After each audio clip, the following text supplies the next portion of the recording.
Hola gente linda, soy Shio, hoy es miércoles 9 de junio y la semana pasada se me fue la semana, no pude simplemente hacer ningún video porque estamos entrando al mes del orgullo y eso implica un montón de trabajo y cero diversión, lo cual es cada día más triste. Y bueno, este es un video sobre, digamos, no sé cuál palabra usar porque he visto que algunas personas dicen xerofobia y otras personas dicen sidofobia. Pero bueno, es un video que está motivado por dos incidentes que pasaron hace muy poco y que seguramente muchas de ustedes vieron. Lo más reciente tiene que ver con algo que pasó en un balneario allá en Cancún, Quintana Roo, y es que un chico gay que vivía con VIH, bueno, por lo que decían las noticias, literalmente fue torturado, quemado y asesinado. Y eso fue brutal. Yo cuando vi la nota no lo podía creer. No quise leer los detalles porque me pareció horrible, pero lo que logré ver es que parece que lo asesinaron dentro de un taller de herrería. Entonces, bueno, la información que llegué a ver me parecía un poco contradictoria, pero bueno.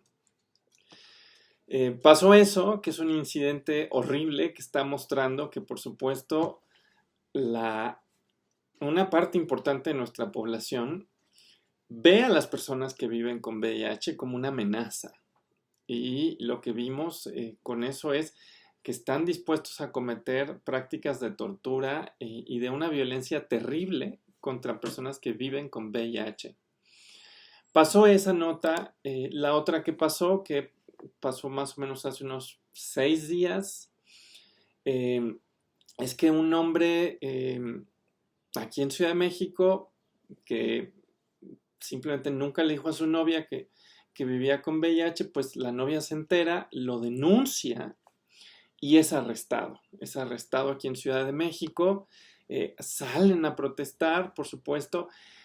Si esto ya era bastante malo, y era bastante malo por muchas razones, eh, creo que de alguna manera mostró que mucha gente en Ciudad de México no sabía que en el Código Penal existía en efecto un tipo de delito donde si alguien que tiene una enfermedad potencialmente infecciosa en ese momento y no lo revela, puede ser encarcelado. Entonces no solo fue horrible porque creo que no había una conciencia sobre eso, sino porque la actitud de la gente fue en efecto de validar un hecho terrible de criminalizar de nuevo a las personas seropositivas. Eh, y la respuesta fue en redes sociales fue espantosa. Entonces, la razón por la cual estoy haciendo este video tiene que ver con estos dos incidentes que de alguna manera revelan la xerofobia que tenemos en México y que está muy extendida. Y me estaba yo dando cuenta que jamás había hecho un video sobre este tema, que de alguna manera eh, he hecho temas de muchos tipos, pero nunca me había detenido a esto. Y eso dije, pues qué grave, ¿no? Y digo que qué grave porque cuando yo llegué a los activismos LGBT, eso fue hace 21 años. Y eso fue hace 21 años en la Fundación Mexicana de Lucha contra el SIDA. Cuando yo tenía 18 años, justamente, había un grupo que era el PADOS, el Programa de Apoyo a Adolescentes con Diferente Orientación Sexual, que para mí fue un espacio hermoso. Yo al principio como que no quería ir porque decía, pues es que yo realmente no necesito apoyo, ¿no? O sea, en mi casa pues me apoyan, me quieren, mis amigos igual. Y me dijeron, bueno, pues cáele simplemente para conocer gente, ¿no? Y la verdad es que valió la pena ir. La primera persona travesti que conocí en mi vida la conocí allí, que es un amigo que años después se suicidó. De hecho, eso sí lo he contado aquí en este canal. En videos acerca de justamente qué me significa el orgullo. Eh, y fue una persona que estuvo poco en mi vida, pero que fue muy importante y que de hecho le dediqué en su momento la tesis de doctorado. Y pues viendo 21 años de cuando eso pasó ahora, eh, valoro mucho las experiencias que tuve ahí, quizás las desaproveché en su momento. Eh, pero en retrospectiva me doy cuenta de lo importante que era estar en un espacio donde nos estaban hablando de la cultura de la no discriminación, no solo por las identidades o las orientaciones, sino por estos temas que tenían que ver con el estatus serológico de las personas, ¿no? Digo, lo cuento porque incluso en nuestra comunidad, en la comunidad LGBT, tenemos estas prácticas, ¿no? Y aquí sí lo digo en primera persona porque eh, justamente hace 21 años una de las cosas que nos pasaba es que cuchicheábamos y decíamos, ay, fulanito tiene VIH, ay, no, no, ¿cómo crees? ¿No? Y entrábamos en una dinámica donde nos poníamos a chismear sobre la vida íntima de las personas y la gente llegaba y te decía, no, con él no te acerques porque vive con VIH, ¿no? Tenía yo 18 años, estábamos en ese grupo eh, y justamente caíamos en esas prácticas. Y en ese espacio fue el primer lugar donde nos dijeron, oigan, banda, eso no está bien, ¿no? Eso que ustedes están haciendo no está bien. Y yo realmente creo que nos tomó mucho entender por qué no estaba bien, ¿no? Y a los 18 años, pues una se equivoca feo. Y participábamos de estas dinámicas de excluir, de etiquetar, de marginalizar, eh, de revelar el estatus seropositivo de alguien sin su consentimiento, ¿no? Y bueno, fue el primer espacio donde yo me encontré con gente que decía, esto es una práctica de discriminación. Y nos costó mucho entenderlo. Digo, esto creo que sí lo he contado en otros lados. Eh, Hablando con un compa hace un tiempo, él me decía, ¿te acuerdas que cuando íbamos a los antros y teníamos 18 años, la cantidad de gente mayor que nosotros era muy poca? Y que ahora que vamos a un antro vemos gente más joven y mucho más joven y que empezamos a ver una diversidad etaria muy fuerte. Y en efecto, se supone que a mi generación ya el VIH no le partió el queque. Pero sí se notaba, ¿no? Que había una generación o dos generaciones ausentes arriba de nosotros. Y a pesar de que se supone que a mi generación no le tocó, pues la gente que estaba hace 21 años en ese espacio, pues, pues prácticamente una de cada dos personas ya no está, ¿no? No todo por VIH, pero una parte que sí, ¿no? O sea, sigue siendo un problema real. Entonces, pues nada, quiero hacer este video que no será muy breve porque yo lo único que diré serán quizás no solo de lugares comunes, sino invitación a seguir gente que creo que tiene un discurso mucho más sofisticado eh, que, que, que, que yo. Eh, pero sí querría yo decir que, por ejemplo, hay un activista al que valoro muchísimo, que colabora en Homosensual, que tiene Twitter, que tiene redes sociales, que tiene videos, que es Alain Pinzón. Y nada, es una invitación a que sigan su trabajo. Él fue, de hecho, quien salió a protestar por la detención de este chico eh, que yo sí querría decir que me sorprendió. A ver, partamos la discusión en dos. Me sorprendió que a mucha gente no le pareciera inadecuado que el derecho penal fuera el espacio en el cual se tenía que dirimir esta discusión sobre si tenía o no tenía que decirle él a su pareja. O sea, el hecho de que nos pareciera a una parte importante de la sociedad, a mí no, afortunadamente, yo dije, ay Dios, ¿por qué les parece que el derecho penal es el lugar adecuado? ¿No? Pero una parte importante de la sociedad sí salió a decir, sí que lo encarcelen. Y ahí vemos un discurso carcelario y punitivista eh, que se asume como la manera legítima de llevar a cabo una discusión. Y que mucha gente dijo, sí, lo que se merece es la cárcel, ¿no? Y yo me quedé pensando lo mucho que necesitamos, por ejemplo, estos feminismos no punitivistas, abolicionistas del sistema carcelario, ya no solo por las cosas por las que normalmente las usamos, que es para tener toda una reflexión acerca de cómo vamos a abordar las violencias de género, cómo vamos a abordar en general las violencias y si la solución es un sistema carcelario. Y estos feminismos nos dicen, no, Y normalmente los usamos para esas reflexiones y me quedé pensando que también es necesario señalar que en este tipo de problemas necesitamos una visión anticarcelaria y antipunitivista, ¿no? El hecho de que a mucha gente le parezca que esto se tiene que dirimir en la esfera del derecho penal es preocupante, porque muestra la normalización de esta cultura carcelaria punitivista, donde si alguien no revela su estatus serológico, no solo hay un debate moral, sino que la gente tiene una cultura carcelaria, ¿no? Ese es como el primer punto que yo querría hacer en este video, ¿no? Que más allá de toda la discusión, me escandaliza y creo que sí tendremos que ponernos a pensar por qué nos parece normal que sea con una cultura carcelaria y punitivista, que esto se tenga que abordar, ¿no? ¿Por qué nos parece normal que alguien acabe en la cárcel? Y aquí se ve además que la cultura carcelaria destroza vidas. O sea, si este chavo, por ejemplo, tenía una vida, pues yo no sé, no la conozco, lo ignoro, pero todo parece indicar pues que además él era alguien muy disciplinado, que estaba en un estatuto de intransmisible porque pues tomaba su terapia. Pues esto no solo le va a destrozar su vida personal, sino que realmente puede atentar contra su salud, porque una de las cosas que pasa en las cárceles es que las personas que viven con VIH muchas veces no pueden mantener la adherencia a los tratamientos antirretrovirales. Así que, ¿qué clase de lógica es esta? Esta lógica carcelaria que lleva a alguien a que va a tener que vivir con el estigma de estar siendo señalado, pero no solo eso, puede poner en jaque su vida, puede poner en jaque la posibilidad de mantener la adherencia al tratamiento. En ese sentido, ese es mi primer señalamiento.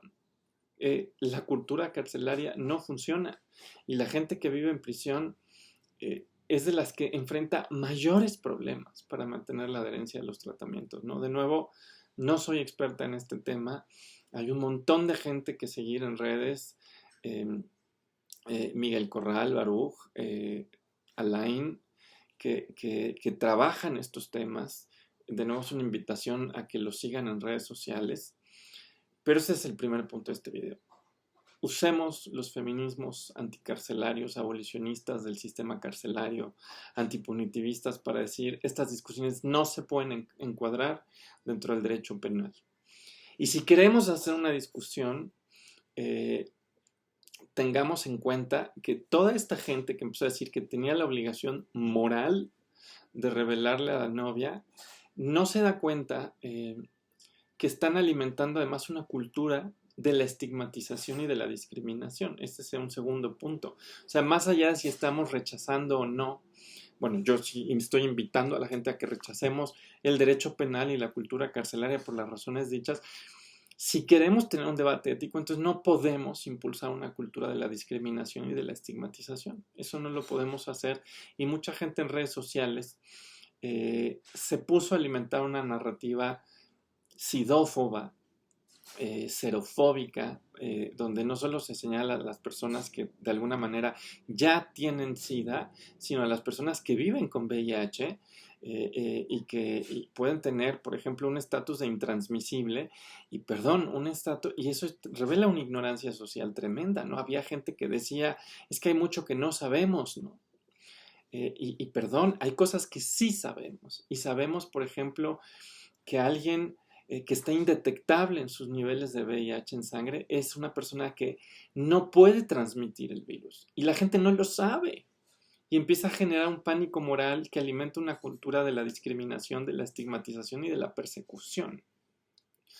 Entonces, eso estaba horrible. Gente que se cree que está propiciando una discusión ética sobre la responsabilidad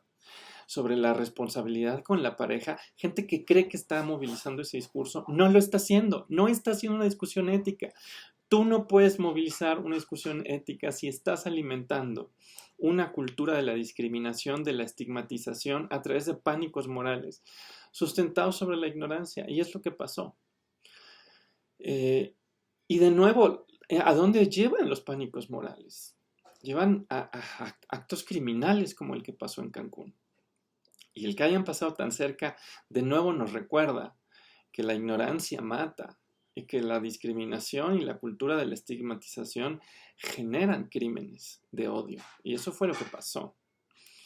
Entonces, este es mi segundo punto. Si usted cree que nos debemos una discusión ética acerca de la responsabilidad de comunicarle a la pareja nuestros estados virales, no sé cómo llamarlo, o serológicos, que sería el término adecuado, pues entonces no está usted generando una discusión ética si usted participa de pánicos morales, si usted alimenta una cultura de la discriminación y si usted alimenta un discurso potencialmente asesino al estigmatizar a una población.